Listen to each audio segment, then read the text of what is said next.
Wait for it. Wait for it. Pause. Yeah, that's R2-D2. I'm Sean Ferrick for Trek Culture, and here are 10 more most paused Star Trek moments. Number 10. Klingon Cleavage. I don't think anybody was quite expecting when they went into the episode of Discovery, Into the Forest I Go, to see quite what we saw. Really? We'd seen Lursa and B'Etor and the interesting uniforms that they were put into back during the Next Generation and for a hot minute in DS9 and Generations.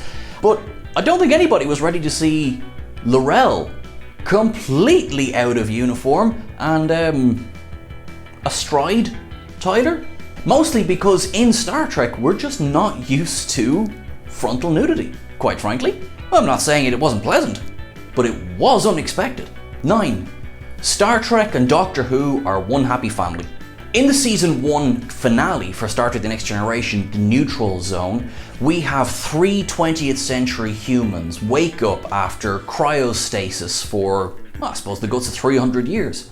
Now, understandably, they're having a little bit of trouble in adjusting to life, so Councillor Troy sits down with Claire Raymond and starts to try and trace her family back. There's actually 2 versions of this, so technically you could have 2 different entries, because when the episode was remastered, they changed it up a little bit. Initially, they had William Hartnell, Patrick Troughton, John Pertwee, Tom Baker, Peter Davison, and Colin Baker were all listed as members of the family in Claire's descendants. Again, you have to pause it to see it. There's a lovely way of linking the 2 franchises.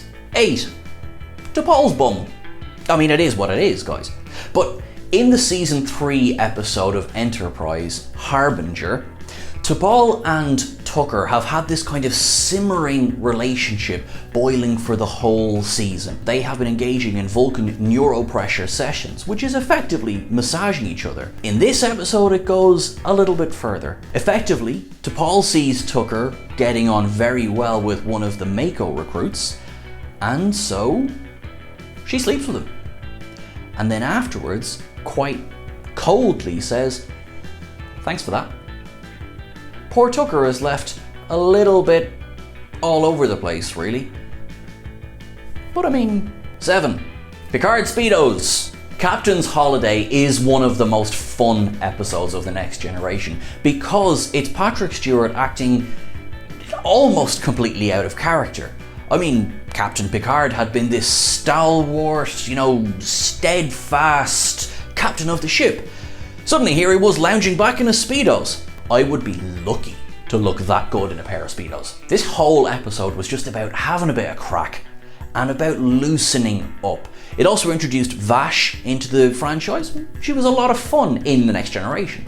It also introduced Max Grodenchik, really hope I pronounced that correctly, who wasn't playing Rom this time around, but most certainly was playing a Ferengi.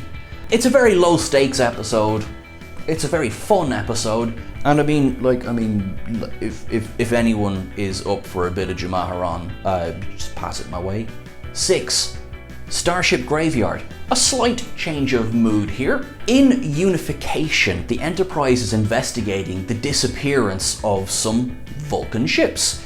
They go to the Quailor 2, effectively dumping ground for dead ships. And there is an absolutely, it's a gorgeous shot for people like me who just like looking at ships. You have a Klingon Katinga class battlecruiser just sitting there in front of the screen. It's really quite lovely. Hey, wait a minute. What are those ships? Well, it's only one of the prototype models of the USS Excelsior and the Ralph McQuarrie USS Enterprise. That model of the Enterprise had in fact appeared in Star Trek before, specifically in Star Trek III, The Search for Spock. But this was a fantastically fun reuse of models that, for better or worse, might not have ever found their way to the screen. Again, blink and you'll miss it moment, but it's a really nice way of just honouring a lot of the work that goes in behind the scenes that doesn't necessarily get a light shone on it sometimes. 5. What ship is that? In the season 1 episode of The Next Generation, The Battle, we see a little change happening to the decor, which actually has a lot to do with the plot of the episode. The Ferengi daemon Bok presents Picard with a present, and it is in fact his old ship, the USS Stargazer. Now, for the entirety of season 1 running up to this point, there had been the traditional yellow 4-nacelled model in the captain's ready room sitting on a plinth. That was the USS Stargazer. When the Stargazer itself is revealed on screen, 4-nacelled, not yellow this time, but it's that 4-nacelled Constellation class ship. However, in this episode, that model on the plinth got changed to a Constitution class ship because at seemingly the 11th hour they decided, nope, Stargaze is going to be a Constitution class ship, that's it, that's the end of it. Thankfully, along the way they changed their minds. Now, some filming had already been done, hence the existence of the model, but also they had already recorded LeVar Burton saying that's a Constitution class ship. So they had to come up with a name of ship that would match as close as possible what he was saying, which is where Constellation class came from. Even though in the episode, Picard seems to have just let go of his love for the Stargazer and stuck a model of the old Enterprise there instead, well, they bring it back.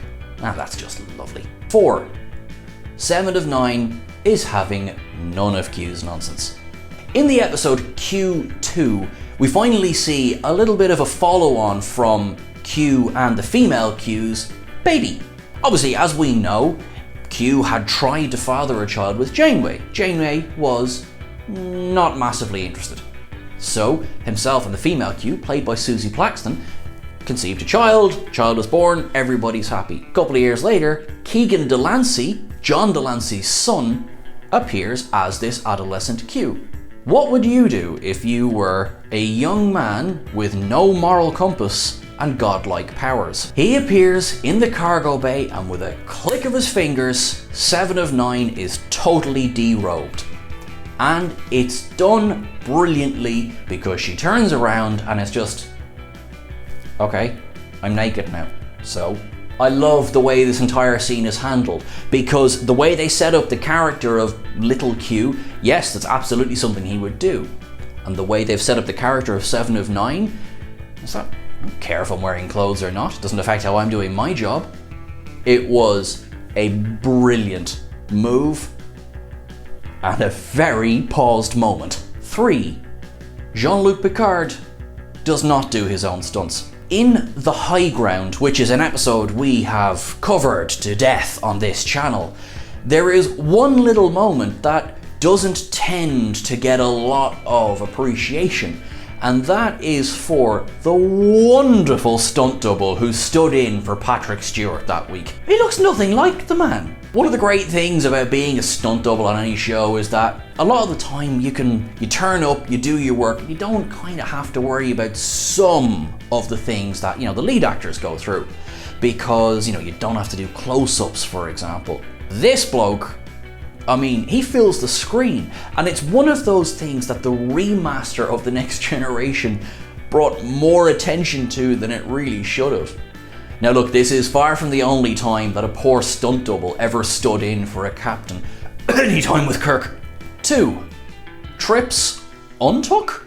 In the early episode of Enterprise, Acquisition, we're introduced to 2 things. We're introduced to the Ferengi, and we're introduced to Trip Tucker saving the Enterprise in naught but his boxers. Did someone just go through my Christmas wish list or something? I put a request in for this one, I'm just gonna say. Number 1, the Facepalm. How this didn't make the first list, I don't... Oh, hang on, I wrote that list. Anywho, in the 3rd season episode of The Next Generation, Deja Q, Q turns up on the bridge of the Enterprise completely starkers, hanging in midair. They're a little bit like, what are you doing here? Go away. Because they're dealing with other things. They'll find out later on some of these things are connected. Now, Q, being Q, has no interest in what they're going through because they need to look after him now. He makes his demands and he announces what's gone on, and Picard is just like, really? today. It became an iconic moment, and then when the internet became what the internet is, it became an instant meme. It's a brilliant moment. It's one of the most recognizable images from all of the Next Generation, and it is number 1 on our list today. And that is everything for our list.